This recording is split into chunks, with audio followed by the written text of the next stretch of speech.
बुराई पर अच्छाई की जीत, क्या यही दशहरा है? भगवान राम का रावण को धराशायी करना, क्या यही दशहरा है? भगवान राम का मौन रहना, माँ सीता को अग्नि परीक्षा देना, क्या यही दशहरा है? आखिर ऐसा भी क्या हुआ जिससे शांति प्रिय मर्यादा पुरुषोत्तम राम को युद्ध जैसी क्रिटिकल कंडीशंस का सामना करना पड़ा? आखिर ये दशहरा मनाया क्यों जाता है? ये एक सवालों का पिटारा और कंट्रोवर्सी का खजाना सामने लेकर आता है। नमस्कार दोस्तों, इस दशहरे की गुत्थी को सुलझाने से पहले मैं आपको लेके चलता हूँ इससे रिलेटेड कुछ इंपॉर्टेंट फैक्ट की ओर।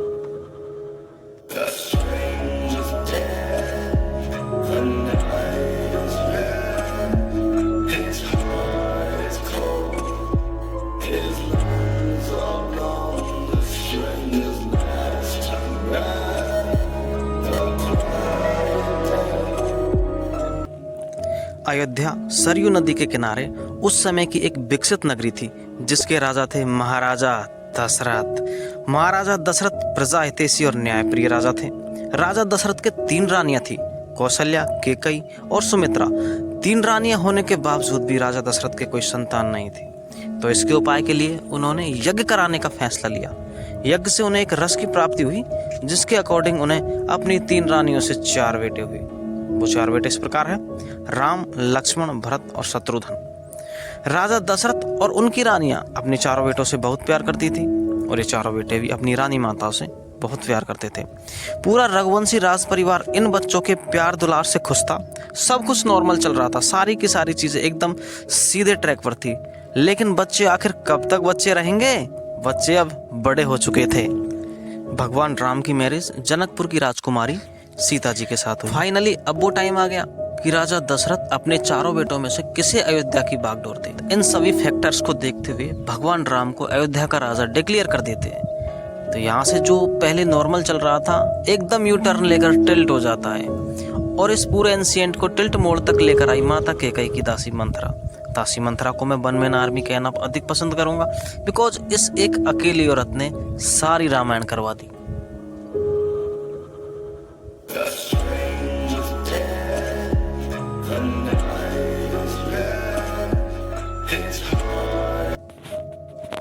अब दासी मंथरा ने केकई को भड़काना शुरू कर दिया। दासी मंथरा ने केकई से कहा कि अगर राम राजा बने तो उनके बेटे भरत का अधिकार छिन जाएगा। उसने बताया कि यह सिचुएशन उनके और उनके परिवार के लिए बहुत अनफेवरेबल है। मंथरा ने केकई को भरत का फ्यूचर सिक्योर करने के लिए राम के एग्जाइल की बात कही, जिससे केकई राम के अगेंस्ट हो गई और उसने अपने पति दशरथ से 2 वरदान मांगने का निर्णय किया। केकई के 2 वरदान मांगने के राइट्स राजा दशरथ केकई को पहले ही दे चुके थे। राम ने जैसे ही वनवास जाने का फैसला लिया, माता सीता और लक्ष्मण ये दोनों भी तैयार थे। लाख समझाने के बाद भी दोनों नहीं माने। राम के एग्जाइल में अयोध्या का माहौल अत्यंत दुखद और भावात्मक था। जब राजा दशरथ ने राम को वनवास का आदेश दिया तो पूरे शहर में शोक का माहौल छा गया। लोग अपने प्रिय राजा और उनके परिवार के प्रति सहानुभूति व्यक्त कर रहे थे। सीता और लक्ष्मण, ये राम के विदाई के समय लोग उनकी महानता और त्याग की चर्चा कर रहे थे। महिलाएं विलाप कर रही थी और बच्चे रो रहे थे। नगरवासियों की आंखों में आंसू थे क्योंकि वे राम को एक आदर्श लीडर मानते थे। सीता और लक्ष्मण अयोध्या को आखिरी प्रणाम करके वनवास के लिए निकल पड़े। भगवान राम चित्रकूट पहुंचे और वहां रहने लगे। शूर्पणखा जो रावण की बहन थी, उसने रावण को राम और लक्ष्मण के बारे में सारी इन्फॉर्मेशंस प्रोवाइड करवाई और बताया कि कैसे लक्ष्मण ने उनकी नाक काट डाली। इस अपमान से रावण बहुत ज्यादा गुस्सा हुआ। इन कारणों के चलते रावण ने माता सीता का अपहरण किया, जो आगे चलकर रामायण की मेन स्टोरी बनी। अब रावण माता सीता के अपहरण की प्लानिंग करने लगा। रावण ने पहले एक सुनहरी हिरण का रूप धारण किया और सीता का ध्यान आकर्षित किया।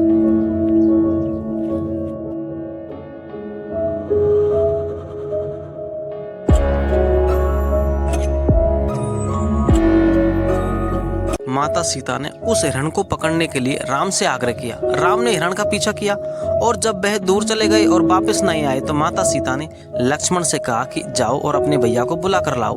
लक्ष्मण जाने से पहले अपनी कुटिया पंचवटी के चारों ओर एक रेखा खींचते हैं जिसे लक्ष्मण रेखा कहते हैं और राम को ढूंढने के लिए निकल पड़ते हैं। अब रावण साधु का वेश बनाकर आता है और भिक्षा देने को कहता है, लेकिन माता सीता लक्ष्मण रेखा के बाहर नहीं आती है। अब साधु बिना भिक्षा जाने लगता है तो सीता माता भिक्षा देने के लिए लक्ष्मण रेखा के बाहर आती है और जैसे ही माता सीता लक्ष्मण रेखा के बाहर आई, रावण ने उसे अपहरण कर लिया और उसे अपने रथ में बिठा लिया और लंका ले गया। जैसे ही भगवान राम को इस इंसिडेंट की सूचना मिली तो वह रावण को पनिश करने के लिए और मां सीता को बचाने के लिए निकल पड़े। सबसे पहले भगवान राम ने वानर सेना का निर्माण किया जिसमें हनुमान, सुग्रीव और अन्य वानर शामिल थे। उन्होंने लंका पर अटैक के लिए पूरी प्रिपरेशन कर ली थी। राम और उनकी सेना ने समुद्र को पार किया और लंका पहुंचे जहां उन्होंने रावण से युद्ध की चुनौती दी।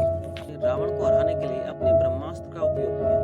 रावण ने भी कई शक्तिशाली साधनों का प्रयोग किया, लेकिन भगवान राम की भक्ति और साहस के आगे सब फैलते हैं।